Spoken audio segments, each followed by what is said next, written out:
good afternoon or morning or evening, depending on where you are. I'm a little bit late today. I wanted to do a little bit more thinking and research, but also I fucking overslept and I'm just having one of those Mondays. So client work always comes first. Good news is if you're one of my clients, you know that. So you know that you're a priority. So unfortunately, streaming happens around that. So anyway, so today, thanks for watching. All of that stuff. If you're new to my channel, you'll know that it takes me a couple of minutes to sort of get my shit together, and I'm just, I'm not a TV person or fucking anyone. Just it feels weird to just start, but once I get going, we're good. I just pretend we're friends. I just pretend that this camera is a human. Hello, give us a kiss. No, okay. So today's show, it's something that I'm just seeing this play out. And so what I thought I'd do is that I'll talk a little bit about Twitter's prohibited content policy for political ads. Now, that's boring, okay? I know people are going to be bored with this. But what I'm going to do is I'm actually going to talk to you about how the internet used to be and give some context to some of these problems, and probably even try to articulate why people are so fucking pissed off at Twitter over this, okay? Now, it's not, I'm sure that you've seen that there's a bit of a generational war going on online at the moment, but there's one that's going on, I think, a little bit more behind the scenes, that people who haven't been on the internet until recently, they just might not be aware. Okay, so what I thought I'd do is just talk a little bit about how the internet was built, the culture of that, the social contract that happened there, how these tech companies came to be, and how we have sort of now had to, and how all of these tensions, while they were completely predictable, right? Anybody who knew the internet knew that the writing was on the wall, right? I saw this happening a long time ago, but what we're seeing is a lot of tensions, but it's also you might hear of people talking about the culture wars, but there's a generational war going on here that I think that not many people would be familiar with. There's so much history and context to a lot of what's going on, a lot of the tensions, and they've actually been going on for decades. So this is, even though it may seem like a recent problem, if you look at any of those dumbass woke journos that are 22 years old, they sit there and go, oh, how can we fix this problem? It's like fucking, it's not a new problem, right?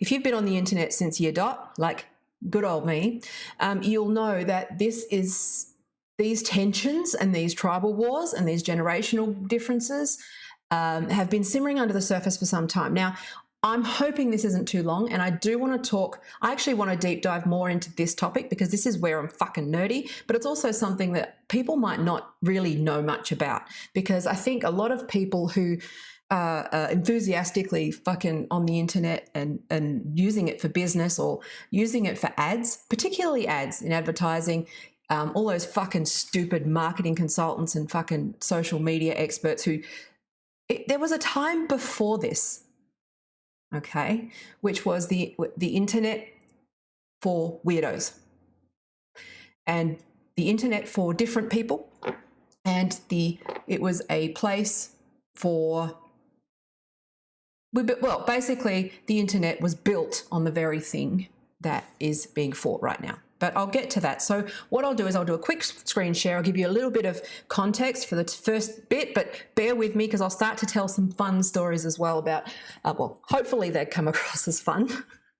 But it's a little bit of a rant too, because I'm just a little bit, I think that this is where this conversation needs to be, and where Twitter need to fucking listen, okay? And where people need to start listening to the user base that built the company. Now, this is where, so Twitter didn't used to have ads at all. They were actually one of the late, so if you don't understand how ads work, I'm going to go back to the very beginning for people who are new. If you already know this, then suck eggs. Just look at my lips and pretend I'm sucking your dick. I don't know, just amuse yourselves. So the reason that you get social media for free It's not because they're generous. Okay? Social media sites are incredibly expensive to run. Servers, hosting, media, content, all of the programmers, moderators, that shit's expensive. So if you're getting it for free, where does the money come from? So early in internet days, these were all free. Okay? So when Twitter and Facebook were new, I'll just focus on Twitter and Facebook because, it translates outwards. They were free to use. Okay? They were fun. They were made by programmers who were just sort of having fun, like Twitter particularly, and that's why I'm talking about them in particular.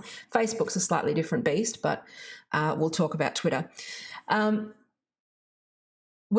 was basically a website, okay, that programmers made for fun, that was 160 characters or less, that they threw up on the server. People started to use it, and Twitter... it was just basically like broadcast SMS, if you think about it. Like if you were on it in the early days, the way that I explained it when I was trying to sort of sell the concept, I had to sell the concept of Twitter to some celebrities, which was, imagine yourself, you're in an airport and you want to talk to your fans.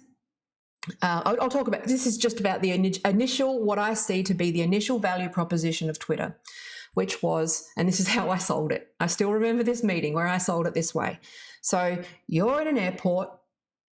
Okay. So I had a lot of trouble trying to get my clients to go onto their fan forums and talk to fans. So it used to be, make it hard. So log onto the forum, write something. It doesn't have to be anything. Just go in and say hi, right? That was something that I found difficult to try and get clients to do, and they didn't understand that fans just wanted to hear from them. They just wanted to know that you even just saw them, right? That's it. So, and that was a constant tension. So I saw Twitter early on as an opportunity to get people on, to make it easy for the person and easy for their fans. Okay, so I sold this as, imagine you're in between the airport, you're in between airports, or you're fucking sitting in a queue, or you're looking at this, take a photo of a donut, right? Take a photo or write a little fucking text message, and that then broadcasts out to the fans, and they can actually then just interact and reply. Okay, and the great thing about Twitter at the time was that it was integrated with SMS, right? Remember that thing? And you could just SMS and it would broadcast out to everyone else. Okay, that's initially how it worked. So but the thing about Twitter, and so this was all free, right? And again, hindsight's 2020. Everybody knows that there's no such thing as a free lunch, right? Twitter struggled to monetize. It was niche. It was very small. I talked about some of those other things a little bit earlier on in 2010, but this is pre-2000. This is like, I think 2008, 2009. And so that was the initial premise, right? Which was, there's this cool thing. It's casual. It's relaxed, right? And it was mostly people who were internet savvy to begin with using it. Now that's a key point, because the internet of the late 90s, early 2000s, right, was very, very different to what it is today. And that's a cultural difference, okay? So basically, okay, I don't want to spend too much time. I might actually, what I'm thinking is I might make shorter videos where I talk about each specific stories, like something awful forums, like Reddit, 4chan. There's all of these communities that's, individual blogs, right? There was a point where individual websites had more of a community around them, and forums and web forums, all of those sorts of things. Each individual site would have its own tribe, its own community. And it was kind of, think like they were all, build a wall, right? They were all walled off from each other somewhat, right? Unless you sort of went in, and I'm not saying you'd have to physically go, well, not physically, but internet physically, digitally move. You'd have to go to a specific different community in order to, and each community would sort of self-organize right, and have rules that were understood, official and unofficial leadership, different tone, different words, different rules, but it was self-organizing to an extent, okay? Now, imagine if just a series of communes, self-governing communes, I guess, so each pit, they had their own sort of, their own rules, their own constitutions, their own, leadership. Some of it was formal, some of it was informal. They had dynamics, they had history, so there's always every community, like some of the things I'd like to talk about is some of those epic flame wars that I've seen where they've caused splits in the community. So, but also a big part of the internet, also Usenet, right? So again, unless you cross-posted to another community, they were siloed, right? They were siloed off from each other.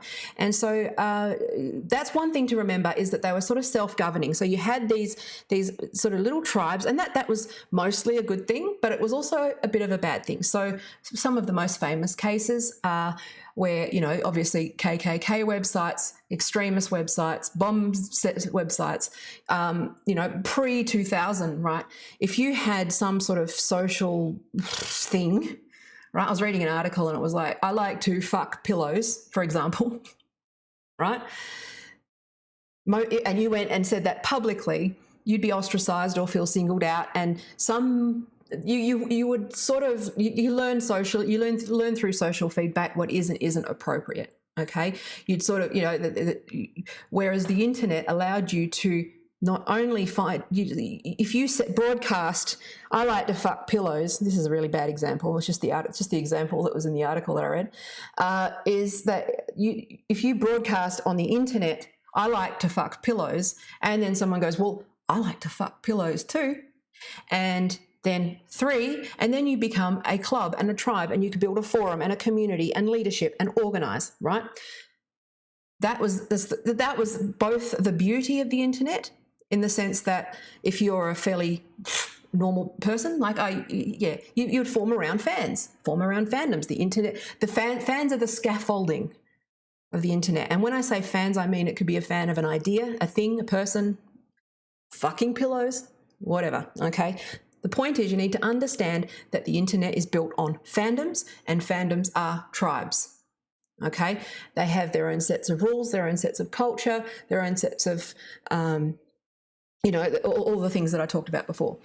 So that gives it some important framing, because when you then move those tribes, because basically I don't want to say that Twitter colonized the internet, because that would be a highly inflammatory thing to say, but think about that. Okay, it's like that. So basically what happened was, rather than having distinct tribes, when you go to social media, what we've done is we've kind of moved to a worldwide place where we all have different cultures, views, leadership, understandings of the social contract, understanding of, lines of behavior, and all of those sorts of things, right? Now, in the early days of the internet, I'll do a thing on 4chan versus Tumblr quite specifically, because it's fucking amazing. But you need to understand that 4chan versus Tumblr war has been going on for fucking, at least decades, okay, in some form or another. Okay, now that's something that you need to understand, because those people have grown up and they're now on Twitter and they're now throwing rocks at each other over each other's walls. Okay, so think about Twitter as like a giant fucking arena where all the tribes come and fucking throw rocks at each other. Okay, now I don't know if that analogy worked, and I don't know if anyone's on, but anyway, well, it's fine. So again, for anyone who is watching, if there is something that you want me to clarify, circle back on, explain, by all means, I'm happy to talk about it. I want this to be educational, and if you've got a question, then someone else most definitely has the same question. So that would be really cool. So basically, it's really important to I guess get a sense of how the internet began, in that siloed, niche, tribal, I think all of those things, but they were separate. All right. And again, important, self-governing. All right. Now, when we got on Twitter, the rules were loose. There were none. There weren't many people on it, right? There's only a few 100,000 people for the first few years, I think. And then it just sort of in 2009, 2010, it exploded. So Twitter was a niche community in its own right.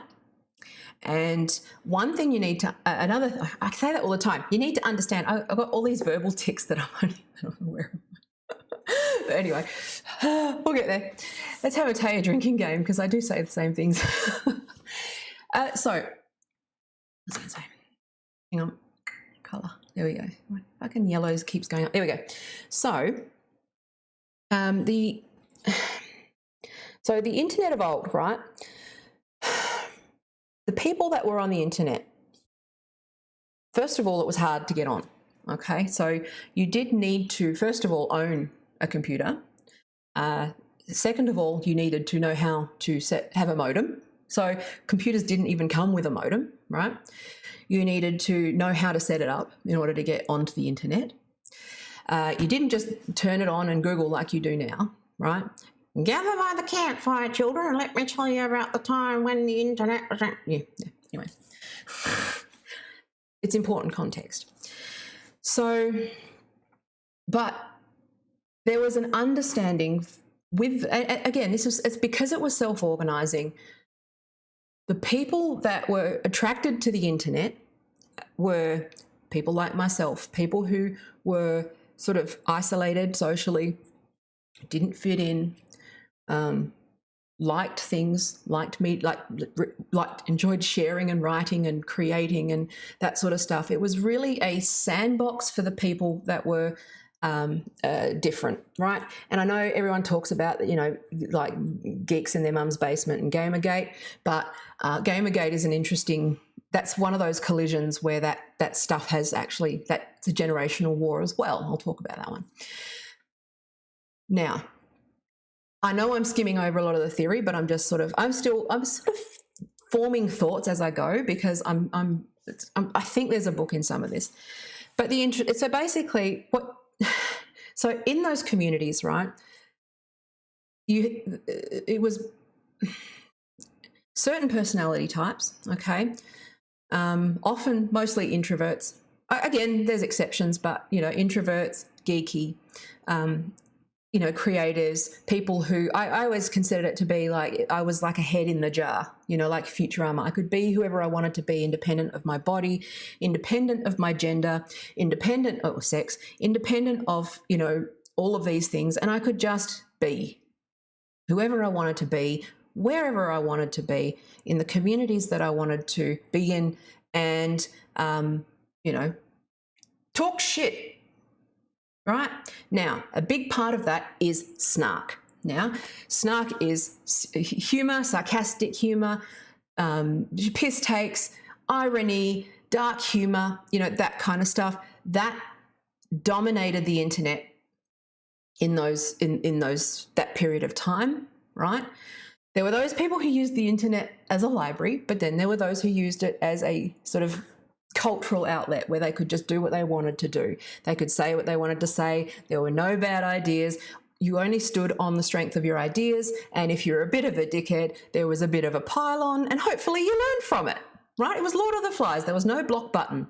And there was no block button. The only thing that you would actually really do is maybe if there was an administrator, because sometimes there wasn't, because they just go AWOL. It was just there. But you'd go and ask the administrator or moderator to ban them. That's really the only option that you had, right? Now, you didn't have block buttons or karma or upvotes or fucking likes or anything like that. So you basically dove into that trench, you had to defend it or you had to turn your computer off, right? And people have said there was an understanding, right? There's a social contract there, which was that the internet's not real. It's a bit of fun. Let's take the piss out of everything. Let's just write. Anything goes. Let's just write. Okay, now that's the good side to that. Now, obviously, when we start talking about things like politics, right? Or, you know, you started to see tribal wars happen very early on, right? There's some very famous ones, and I might go into individual ones at some point, you know, like the famous Emacs versus fucking Vi. Is it Vi or V? I've only ever seen it written. You know, Emacs versus VI, right? Or fucking PC versus Mac. Fucking all these things. Netscape versus Internet Explorer. There's for all, if you understand human history and how our society evolves, we've gone through those. We've had great wars. The internet's had great wars and great conflicts that have, if you were there for it, you learned new things. You learned how to sort of work better together, how to negotiate social dynamics, how to negotiate between tribes, how to sort of do that. You'd have people break away, groups break away. Very, it's kind of a grand experiment, right? Under sort of anarchy of sorts, right? So this is kind of the base of where Twitter rose. Okay, now that's the internet that I had, and many people in my generation. Okay, in my day, I'm not that old, but whatever. Grandma and internet years because I lived through the war. I've lived through the wars. But yeah, so basically what happens, and you know, again, I've admin forums, I've had to make hard decisions to, you know, all these sorts of things, moderate people, tell them to behave themselves, all of that sort of stuff. Now that's a very difficult exercise, okay? Even for a forum with, you know, say 10,000 members, it's quite a lot, especially if there were no so there was no block buttons, no report buttons, anything like that. It would just be an email to admin, and the admin would have to make a decision, right? So eventually forums started to get things like delete, you know, report buttons, block buttons, those sorts of things where you could, and hiding people that you didn't want to see, right? Again, that stuff was not really around, right? Even with spam, you had to go in and manually delete stuff. You had to manually, you know, you had to fucking, there was no AI, there was no machines doing any of this. It was all just fucking... Yeah, so that's the sort of the trenches that I come from. So now, part of that is that it's these things that actually built conversation on the internet. Okay, so if you are familiar with things like Usenet or any forums, if you're of a certain age and were on the internet in our generation, you know what I'm talking about. If you're not, you have no idea, right? You have no idea what it's like to not feel safe online, right? And it built resilience. So for us, it was, but what we did was with these communities, we really worked through it. And this is something that I've always believed, and which is that it's not healthy to avoid conflict, because often conflict is necessary in order to come to a better shared understanding. And that played out quite a lot on internet forums, which is that there are forums that were just stronger after a great spill, right? there's that whole, you know, once you've survived the war together, that bonds you. There's a bond, right? I'm still friends with people from those days because there's a shared bond, right? When you're under attack and you bond together and you sort of survive it or don't survive it or whatever, those tribal things, it works. Right? It does. If you let it go, right? And that's what I learned as a community moderator and admin, is that most of the time, if you just let it go, it will generally resolve itself. Okay. Now this was what we knew to be true yesterday in terms of people, you know, because the internet was, you know, relatively small compared to now how it is today, but also, relatively niche, and also it was mostly just nerds and geeks, right? It wasn't much going on, and so that was the culture. Okay, now when you take a whole bunch of people who are used to going on forums with their own rules and their own language and their own set of boundaries, right? I came from humor, snark, fucking debate, flame wars, right? I got the trenches of the internet, man. Rotten.com, right? My threshold for feeling, I can separate that stuff, right? I don't find it distressful. But if you had actually spent all of your time in a Christian forum where everybody had to play nice and everyone came in and policed it, then, or everyone's fucking My Little Pony and fucking Disney and all those things where you had to sit and fucking be nice to each other, right? You go through life thinking that your admin's going to go in and delete everybody that misbehaves in that way. So on some level, so this is where worlds colliding, different tribes on a single platform heading into the arena, right? And this is where shit goes wrong, right? So I will talk more about 4chan versus Tumblr in a separate video, but one thing you need to understand is that war has been going on for a very long time, and that was because they had their own unique set of cultures, leadership, rules, understandings, and people, right? Different people were drawn to different communities. And so now what we're seeing is a lot, I'm getting to the point, which is that we're seeing a lot of the tensions sort of simmering and rising, and that's where we're seeing a lot of the conflict at the moment with moderation on Twitter, okay? How do you moderate an entire generation of people who built the platform on their snark and humour, right? Built the platform with irony and jokes, built the platform with fucking hot takes and funny shit and funny hashtags and crashing hashtags and, making Twitter jokes and viral and fucking pylons. Pylons built Twitter. That's what you also need to understand, is that the pylon built Twitter, hashtag fucking crashing built Twitter, political fucking flame wars built Twitter, jokes and comedians built Twitter, and celebrity feuds built Twitter. Okay, now you see where I'm going with this. Okay, so what Twitter's going through right now is that they've got a whole user base from let's say pre-2013 to be, let's say pre-2013, post-2013.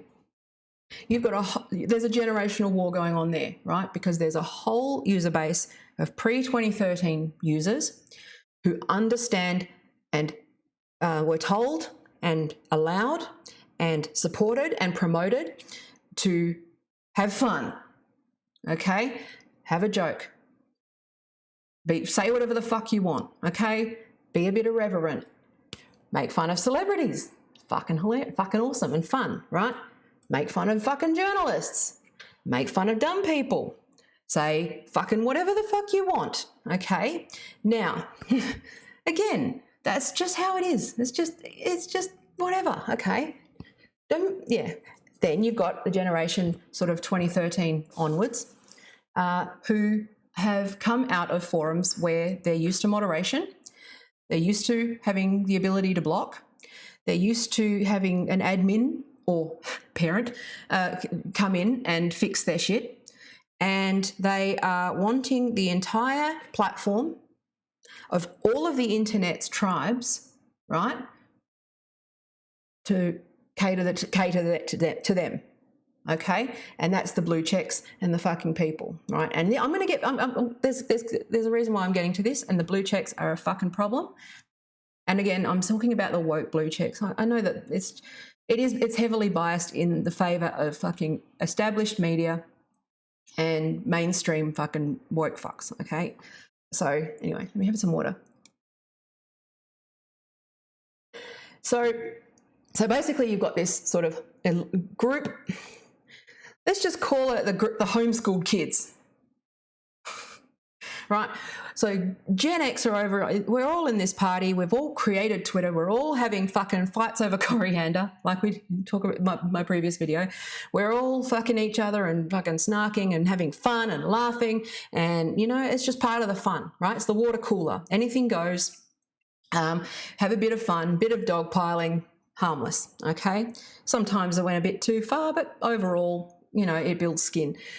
And then, obviously, that you've got the other people who are used to having the ability to curate and control their internet, curate and control what they watch and take in, curate and control their parents, curate and control their teachers, all these people, right? Whereas Gen X is sitting there having a fucking party, and we're just, so these guys have turned up. So I said this on Twitter this morning, which was, imagine that you've spent years organizing this amazing fucking party. It's giant. There's a, you know, and everyone's coming, and it's a rock band, it's a punk rock band. It's going off, and it's been going on all weekend, right? And everyone's having fun and laughing, and there's going to be some punch ups, but that's part of it because everyone's on the piss, right? But you fucking the local church next door turns up and tells you to fucking turn it off, put Disney on, and start playing board games because they're offended, right?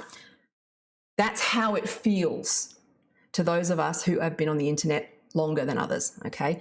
So I know for me it feels a lot like the kids have crashed the party and that we don't get a say in it, okay? So this stems from a lot of this fucking rhetoric that millennials and Gen Y have Gen Y and Gen Z have all the money, which they don't. And again, Gen X and boomers, whatever. Anyway, this is a fucking whinge about Gen X, really. It's like how we're left out. But that's really what's happening, okay? So, so there's a whole bunch of people, right? And this is very indirectly also related to fucking Tumblr and 4chan wars, because what we're seeing is 4chan and Tumblr wars spreading over into Twitter, which we don't see, right? Which is that SJWs and the alt-right, that fucking war has been going on since fucking time immemorial, right? But now they're doing it in front of everybody else and fucking it up for everyone, okay? So that's what you need to understand, but that's another separate thing. So Twitter found themselves with a problem, which is that they have to somehow, because obviously these people over here, they're all the journos, they're all the celebrity, they're all the fucking people that report the news. They're the people who don't get the internet. They're new to the internet. They're fucking literal. They've come from Tumblr, and they just don't really. They haven't come from the internet that we came from. Okay, which was that it was self-organizing, right? Even Twitter's features, right? The reply feature was a user-generated feature, right? The retweet was something that was user-generated, and Twitter used to listen to their users. So there's that very strong history of iterative, user-driven, listening, collaborative design, and Twitter is used to be very good at listening to their base of users, right?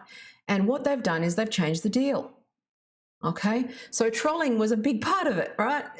That's the thing, is there's a whole culture of the internet where trolling was fun. Trolling's a bit harmless. It is what it is, right? Have a fucking joke. Say the most outrageous thing that you can think of, because it all fucking is just people. There's those people.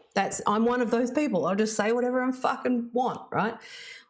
And that was always okay. It was understood. I would actually say that this was a pretty well established law, right, on Twitter up until these woke fucks moved in and started asking everyone to moderate, okay? Now, and the kids got on Twitter, okay? Then the kids grew up, and the 4chan Tumblr wars happened, and all of these other things, right? So what you're seeing is, again, I'm summarising, but I'm just giving you a bit of context. But now what we're seeing is that Twitter have actually changed the fucking rules. And they're actually alienating the very people who built their platform. And that was my point, which was that we actually built it. Okay?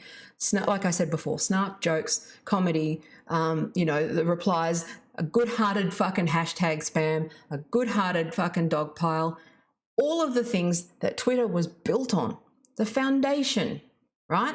The scaffolding of the internet, which is fans and tribes, okay, are now deemed to be dangerous, okay?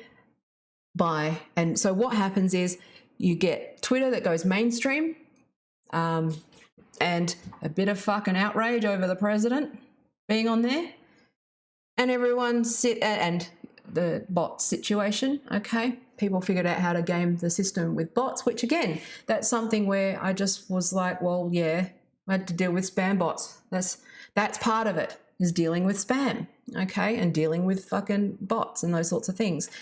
But so it got to a point, a critical mass, where manual moderation was just impossible, okay? The thing is that all of this stuff is incredibly costly, incredibly stressful and incredibly time consuming. So what they needed to do was trying to get technology that will at least prevent people from doing the wrong thing a little bit. Okay, so I talked about this in the in defense of Twitter video last week, which is where I explained all of those signals that they use. So if it looks like a bot, so if you have, there's all these things that bots do. So if you're in tech, there's all of these sort of things that you check for. Like I can spot bots pretty well, but they're getting very sophisticated, but I can spot them pretty well because they just behave in a certain way, right? And so anyway, so that's where they had to develop software that sort of tested for certain signals. So like how long have they been on Twitter? All the stuff I explained in the previous video. I'm not going to go over it again. And but again, what you've got is a bunch of people, journalists, saying, "Fix this, Daddy. Fix my problem, Daddy. I want it now." Veruca Salt's let's call them Verucas, okay?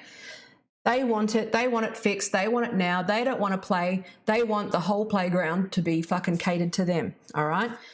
That's that group. They also happen to be the journalists and the public figures and the people that get dogpiled a lot, right? And I'm not without empathy for that because I've moderated that stuff. It's fucking terrible. So I'm not dismissing the problem. I'm just talking about it from Gen X's point, my generation's point of view. And so if, and you get the year of government, right? Democrats that are fucking sore losers, right? They won't let it go, right? They absolutely just won't let it go. And it's just getting like, oh, for fuck's sake, right? Move on. And so it was just, anyway. But they also, again, it's established that the media is biased, right? Can we just agree that that's fucking true, right? Regardless of what side you're on, if you trust the mainstream media, you really fucking, that's whatever. Okay, so that's the context of this, right? Which is that Twitter is now in the middle between, there's that real tension and conflict between those that built their fucking platform. There was a shared understanding of what the culture of the community was. There was a shared understanding of all of the social contract. There was a very open terms of service. There was Jack openly saying that they were free speech of the free speech wing party. Then shit got complicated because the kids moved in. Okay, and again, I'm not dismissing it. I'm saying it's a legit thing. But celebrities and journos and those who generate money for Twitter, right? Advertisers. Because don't forget, the media, right, are the advertisers. They're the ones who pay for the ads most of the time, right? So they media buy. So it's not actually no. When I say media, I mean ad agencies. So ad agencies have relationships with newspapers, which means they have relationships with journalists, right? It also means that they are quite easily, they can actually have a lot of influence over Twitter, right? They have the ability to pull money from the platform and exert influence, much like Facebook or YouTube. That's what they're going through. Ad agencies, media buyers, the advertising model is fucked and broken, right? Can we just charge for Twitter, please? Right? I'll pay $100 a year. I don't care. Okay. Anyway. Okay. But basically, of course the blue checks are going to fucking have influence because they're employed by the same organizations and they're friends with the same people who pay for ads, right? Now, of course, so they feel like they're being bullied. They feel like they're being dogpiled. They feel, because, they do tend to be an easy target and always have been, right? I was part of a fucking website whose job it was to fucking skewer the media before Twitter and Facebook were around. It was one of those things, right? Snark built the internet. And these guys don't understand that because they're used to controlling everyone's words and thoughts and going through a publisher and fucking all of these things, right? Of course they don't want to play well because they're the target, right? And because they're fucking dickheads. But let's not go there. So anyway, I've rambled. But what I'm going to do is I'll quickly talk about the political content banning. So The thing is that Twitter are between a rock and a hard place because there's actually a generational war going on here in terms of the digital natives like myself who are on the internet early, who understand that there's an understanding that it's all a joke, that it's not serious, that it's blah, blah, blah, all these sorts of things, right? It's all in good fun, right? Then you've got your bad actors. Let's just assume that everyone fucking hates like evil people, right? Okay. But then you got the fucking whingy fucks that aren't used to having, not having block button or people having access to them, right? And they feel like they're being persecuted or bullied or whatever and feeling like that they should have all of the trimmings that come with Twitter and none of the fucking downsides, right? Whereas every normal person knows that it's a trade-off, right? So anyway, price of admission, okay? The price of admission for doing videos and this stuff is that I'm going to get fucking troll comments. That's just how it is, okay? Anyway, so they've banned political advertising because they're trying to redress some of the fake political advertising out of pressure from pressure from the woke media. I don't like whatever, but there's obviously non-woke media out there and there's good media, but they're getting fucking fewer and fewer in number. Which is that they basically blame Twitter, blame Facebook, blame Google, blame everyone else for Trump's victory. Okay, now the jury's out on that, right? Having de-woked, I'm starting to see things a bit differently, and I'm starting to see that people are just fucking fed up with establishment shit, right? And it's also just the normal political cycle. The sky's not fucking falling. It's fine. Anyway, so in light of all of these tensions, Twitter's decided to start banning everybody, okay? And suspending people and punishing people. And all of the people that actually built the platform with their snark and haven't changed their behaviour since day one, like myself, are now worried because they're sanitising the platform for the Disney kids, okay, and the Tumblr kids, all right? Now, again, that's the price of admission. I've got to behave myself. But at the same time, I just want to explain that there's a whole bunch of people, again, pre-2013, who probably feel a bit fucked off about it. Doesn't make them alt-right. It just means that Twitter have fucking changed the deal on us and without consulting us when they used to consult with users and they used to consult with stakeholders and they even, profited from the community from being the way that it was, right? So trolls built Twitter, okay? Twitter was built on trolling. If you need to know anything else, Twitter was built on trolling. And don't let anyone tell you anything otherwise. And so they've turned around and decided to change the deal on everybody, right? Now that they've got all this power, they can now just fucking get rid of everybody who built their platform without having to do anything or compensate them or even give anyone who's got an older account, a pass, right? That's what's really crazy. Anyway, so in light of that, they're trying to fix that for the 2016 election. They're worried about fake political news, fake news, whatever. Thing is, everything's fake news, okay? It's all fake news. Regardless, it's all like the media is dead, okay?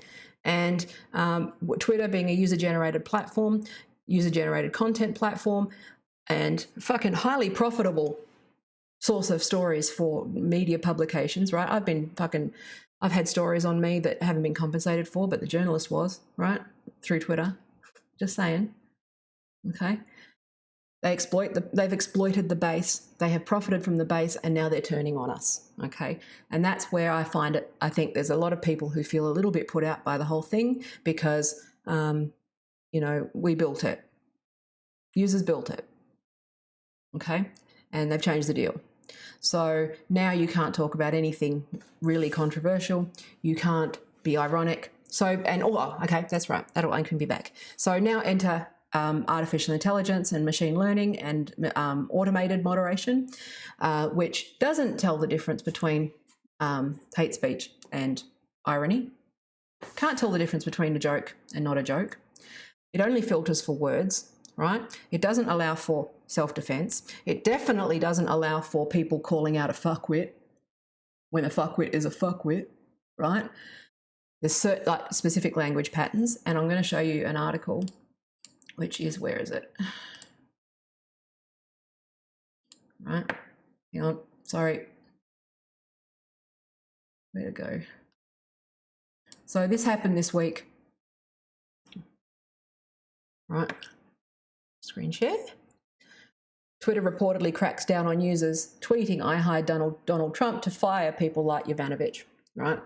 And this is a recent example, but it's related to that Learn to Code one and what I was talking about in the In Defense of Twitter video, where it looks for specific patterns of behavior and all of those varying signals, okay? And I talk about those signals, which is basically a checklist criteria of things that tend to be bots or tend to be spammy or tend to be those sorts of things, right? The problem is that the threshold is so low. Now, this is from Fox News, so whatever, but this happened, okay? So what this article says is neither here nor there. I'm showing you the headline to give context. So basically, Twitter, this is where machine learning fails, right? So Twitter reportedly cracked down on users who shared a specific phrase during the impeachment inquiry, right? And because an influencer, right, he was tweeting, and all of the replies was flooded with replies from supporters, right, who were saying the same thing. Twitter flagged that as a bot attack and banned all of those users, I think, right? Punished them, suspended them, right? And because they were actually quoting the impeachment trial, right? It's just one of those, again, this is how stupid these machines are, which is that if you start to, it looks for certain behaviors based on certain criteria, so by association. So if you're following XXX bots, you're following rule breakers, you haven't confirmed your email address, you haven't confirmed your number, there's all of these things, right? You're heading, and then you start tweeting at like rapid fire. A machine's going to go, oh shit, we're under attack, right? Walks like a duck. Twitter thinks it's a duck, right? Even if it's not, because it walks like a duck, okay? That's just how it works. So I just wanted to, and this is really what's happening. So, and this is why I think that they've gone with this political ad banning, because they've actually just realized that this is fucking too hard. This is the Twitter changing policy, right? Where is it? Political content on Twitter, right? We'll go through it now. So political content, right? This is from the Twitter website. I use Pocket so that I can highlight things so that I don't waffle. Well, waffle more. So hang on, let me just jump my exposure as well. Here we go, let's fix the light. There we go. So Twitter have released they basically banned political content, right? I've talked about this in previous videos, so you can go and look at that. In and of itself, I don't really have any problem with this. I think it's a good idea. The only problem is that everything's political. Okay, now they've been honest about the fact that this is changing and morphing, and likely there's going to be fucking problems. There's going to be false positives. It's to their credit, they've been pretty honest about it, and they're actually, making sure that they make it clear that there's going to be fucking false positives and things go wrong. Okay, they're not clear. Now, I think they've left it deliberately vague. Now, the problem is that everyone seems to don't attribute to malice what can be described by incompetence. In this case, I think they've left this policy deliberately open and vague so that it can be an evolving document. Now, I understand this because, first of all, working in agile environments, and Twitter's an agile environment, but also just the fact that policy, this is just, there's too many unknowns for them to make sort of really sweeping specific statements. I do have a few concerns about it, but I thought I'd just go through it. This is too long, isn't it? Anyway, so basically, so if you go to pay for any kind of political advertising, right, now there's a few things that I'm concerned about here, and this can be an ongoing thing, which is that Twitter globally prohibits the promotion of political content. We've made this decision based on our belief that political message reach should be earned, not bought. Now, it's a good statement. However, again, it's changing the rules. Okay, now as a digital consultant, there's some theory and frameworks and strategies that we know to be true, which is that there's three aspects to your campaigns, which is that you have your paid part, which is the ads, earned and owned, right? Now, they're focused on earned, right, and owned, which is good. But at the same time, this is a very quick. This is something that we've known. If you have a new audience, or you're trying to build a new audience, or you're a new creator, or you're a new community, or a new publication, it takes time to build. So what you do is you boost that with ads. It's the same thing with SEO or Facebook or whatever. You organically pay to build that audience, because what that does is help you to build the audience that you want to get, right? You have to get there somehow, because with algorithms and all those sorts of things. I'm not going to go into detail. So basically, if you're a new community or a fledgling one, you would continue to do the earning and the building. It's constant, right? But the paid part is such a big boost in the beginning for anyone who's trying to start, right? So what that effectively does is it freezes out anybody who isn't established already. And because Twitter already has a strong bias in favor of traditional media, woke media, right, who are heavily fucking hysterical kids, the ones that I talked to you about before, not the fucking people. Yeah, you see where I'm going here. So it's not so much about an explicit bias, it's more of an implicit one, okay? So there's an implicit bias against sort of conservative people, because a lot of those people were hanging out on other platforms. Okay, so a lot of them were hanging out on Reddit, hanging out on 4chan, hanging out on various other communities, and they haven't really built up their Twitter following, right? So let's just say you decide that, or their, their website or whatever. So, and because it's so heavily dominated by traditional media, and YouTube have done the same thing, is that this is now a corporate platform. It is not a user-generated platform for content. Okay, there's a two-tier system, and if you got in early and you were part of your sort of new media, which was the BuzzFeeds and the Vices and all those fucking things that popped up, they have a very heavy, and all those journos, right? They have an advantage. Okay, now what we're seeing is a lot of those papers, which used to be good, but they've kind of taken that fucking spin into woke town recently, and we're finding that there's a fracturing going on. But those that have gone off and created their own new media, right, they're at an automatic disadvantage. First of all, because Twitter has closed its verification program. Second of all, because it's pretty fucking hard, right, to get the kinds of traffic and meet the threshold. So you're effectively at a disadvantage. So that's just to explain why some, and again, one thing that I want to talk about, which is that, the conservatives are driving me nuts too, because they're whinging and moaning that it's about them. It's not. It's about the history of the internet, and it's about how people behave on the internet, and how Twitter has always leaned in favor of celebrities and mainstream journalists and tech people, right? And they're the incumbents, and they have the advantage because they've already sort of built that earned media, right, organically through Twitter. A lot of the conservative media have gone on other networks, right? So they've kind of built their platforms on, say, Reddit or YouTube or, various other platforms. So that's where I think it is. Again, it's not about a sentient fucking evil thing. It's just by design. Again, I'm not going to sit there and attach it. I don't know Jack. I don't know his intent. He seems like he's fucking in the middle of this generational war that I talked about. And I'm just going to give the benefit of the doubt, which is that it's a phenomenon. It's not sentient. Okay. I think that but again, I think they're trying to do the best they can with what they think is fair, but underneath there's a disadvantage. So this is an article. I'll put links.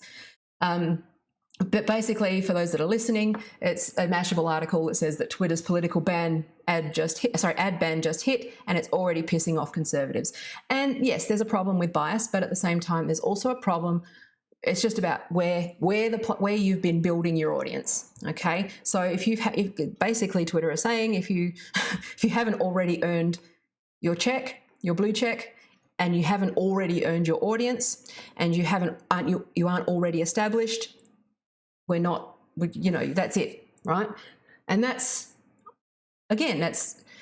in principle, it sounds okay. In reality, we know how fucked up the media and mainstream media are at the moment and how hysterical they are, okay, at the moment.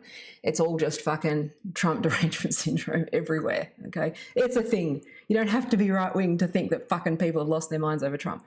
So that's really, I think, what's going on. I think there's something in the middle there where there's a blind spot in Twitter where they think that they're doing things that are reasonable, because I can read it in their language and I go, okay, I understand what they meant, but at the same time, there is an inherent bias, okay, and that does by and large impact conservatives. Now, there was an article some time ago where, again, they went, but it's true, which is that the machines do confuse a lot of language patterns, like this one, like that article that I just shared, which was the, where is it?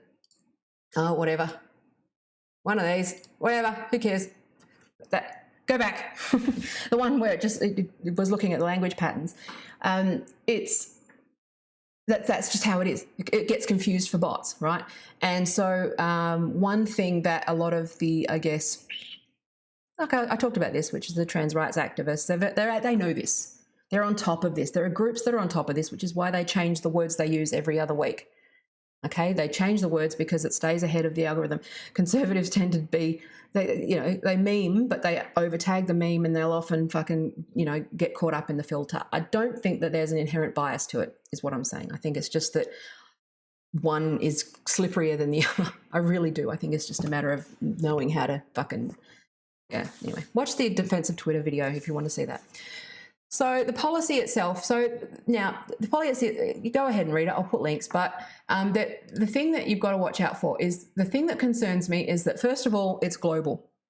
Okay, so independent of any sort of advertising standards law, independent of any electoral law, I've said this before, I find it concerning that Twitter has decided to make this a global law, right? I understand that that's easier for them, and that they're figuring this out, and that this is going to be subject to change, and that they're going to have to learn. But you can only judge something on its previous behaviour, and it seems like they think that they are above the law in Australia, right, or in the US. Okay, now I know that they've consulted with stakeholders. I'm going to give them the benefit of the doubt, but at the same time, anyway. So now the exemption criteria is the thing that concerns me. So first of all, political content FAQs. So is this policy applicable globally? Yes, right?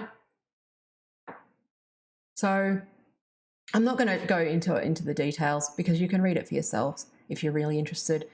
But now the news exemption, and this is what I was talking about before, which is where I think there's going to be a bit of a problem and some unintended consequences. So what we're dealing with here is a lot of unintended consequences of things that were a good idea. I think that's probably a running theme with a lot of this stuff, is that we're dealing with unintended consequences, okay? But we need to address them because there's people that are affected, right? Which is that, so if you're a news publisher, there's criteria, right, that you need to meet. I just got to figure out where the fuck that is. Hang on. Where are we? Where are we? Exempted. So it's the exemptions, right? This is the thing that concerns me. All right. So how to get exempted as a news publisher from the issue ads policy, right? And this is US only, but it's something to watch. Okay. So issue ads are ads based like environment, climate, health, those sorts of things, right? Anything that's sort of a political issue. All right. So let's show this. So where are we? So they're obviously still filling this out. Okay. But issue ads are, it's not just political election campaign ads, but sort of, vote for gay marriage or vote against gay marriage or whatever, right? Those sorts of ads. So you can see where this might be a bit tricky. If you're a not-for-profit based on a single issue and you're campaigning and you want to lobby for funds and all those sorts of things, this is where the exemption list is going to have to grow, and they're going to have to clarify, and it's going to get fucking messy. And the problem is that because these machines are stupid, we're going to see a fuck ton of mass bannings unfairly, right? It's ridiculous. Okay, so Again, not banning from the ad platform, just to be clear, not from organic. But again, people who, it favours people who have been on Twitter for a long time, or not long time, the popular kids on Twitter, okay? I've been on Twitter a long time and I'm not part of the popular crew for a reason. But these are the things that we should watch out for. So if you want to be exempted as a news publisher, which that means you're exempt from you're allowed to do political advertising, right?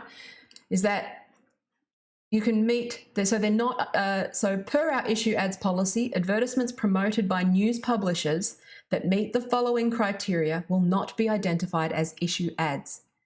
So 1, the publication's website has a minimum of 200,000 monthly unique visitors in the US,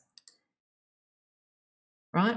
This is the thing that I am sitting here going, okay, so it's favouring people, large websites who have ridden the wave, right? Think Gawker, well, not Gawker, but, you know, the former Gawker Media, Vice, you know, but it also, Breitbart, those sorts of places are probably also covered. However, right, they're also heavily biased. Okay, there's also more of them on the sort of woke because they're very clickbaity, right? They've basically built audiences on clickbait, on woke clickbait. It's an entire machine, right? That has got massive. And I know that, again, the conservatives and alt-right do the same thing, but they're often on other platforms. So that's where I think they haven't really focused their energy on Twitter. They have focused their energy elsewhere. Now, again, it says website, so it's just all about the website. I don't know. I'm riffing on this, but it seems a bit dicey, and it's just something to watch. Again, I'm giving the benefit of the doubt. Okay, so, and also just that, again, affiliated reporters and handles have to have certain requirements. Okay, right. So if you're a blue check that's like for the Guardian, you're allowed to run ads that are political, okay? If you are, you work for Colette, for example, a new publication, Twitter verification has sort of closed down, right? Are they covered? I don't know. Like that's, again, it's just, it leaves a lot open. So anyway, I'm waffling. I think I've run out of steam. But this is just something I wanted to talk about.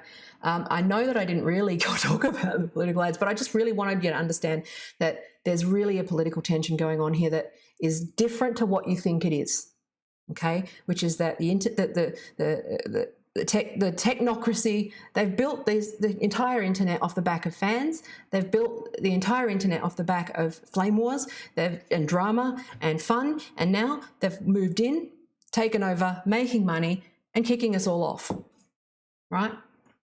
And so and also banning any other alternative platform that actually understands that. So like Gab and those sorts of things. And yes, hate speech is a part of it. Unfortunately, it's just one of those things, but the bar for hate speech and things like that is moving lower and lower, okay?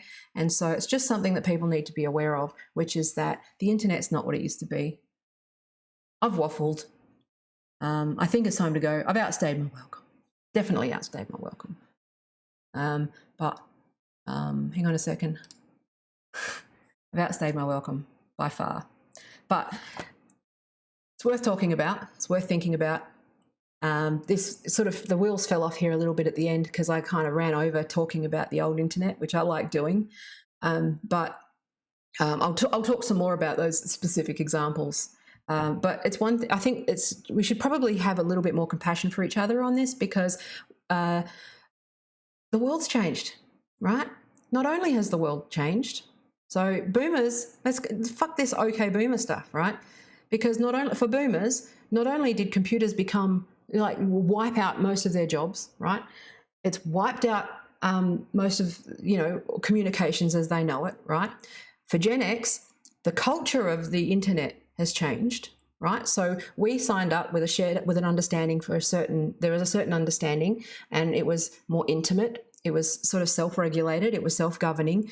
It was a free-for-all. We were allowed to sort of express ourselves, and whatever the consequences of that were dealt with by offline and traditional mechanisms. And now there's now the generation ahead of us wants the entire internet to be one giant block button for anyone that they disagree with, and that's where we're a bit put out, because we're sitting there going, well, hang on, no, that wasn't really what this was supposed to be. Okay, so food for thought. Thank you for your precious life seconds, even though it was like an hour and 5 minutes. Sorry about that. I'll talk to you tomorrow. Tomorrow, I think I'm talking about, can't remember. I think I might do the 4chan versus Tumblr thing, but I'm deciding what I'm going to talk about. But thanks for watching. I love you. Have a great day. Bye.